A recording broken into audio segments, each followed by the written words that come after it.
गले के रोगों के लिए हम इसके 5 पत्ते कैद के ले लें और 1 गिलास पानी ले लें। दोनों को उबालकर इतना उबालें कि वो पानी 3/4 रह जाए, यानी 1 कप पानी रह जाए। और इस पानी को निवाया करके थोड़ा सा स्वाता मुंह में भर के आ करके गार्गल्स करके थूक दे। इससे हमारे गले में होने वाली तकलीफ ठीक हो जाएगी।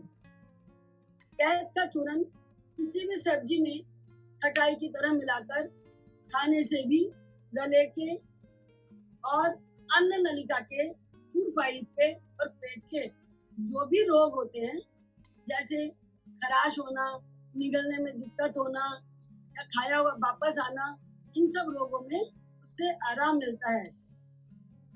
कैद के चूरन में नमक, जीरा, काली मिर्च या लाल मिर्च मिलाकर सिलबट्टे पर पीसकर चटनी बनाकर सूखा या उसको गीला करके उसके साथ खाना खाने से हमारी रुचि बढ़ती है और पेट दर्द ठीक हो जाता है। हिचकी, यदि हमें हिचकियां चल रही हो तो इसका एक टुकड़ा लेके, इस कैद का जरा सा टुकड़ा लेके मुंह में रखकर हम उसको चूसें, तो चूसने से हमारी हिचकी बंद हो जाती है।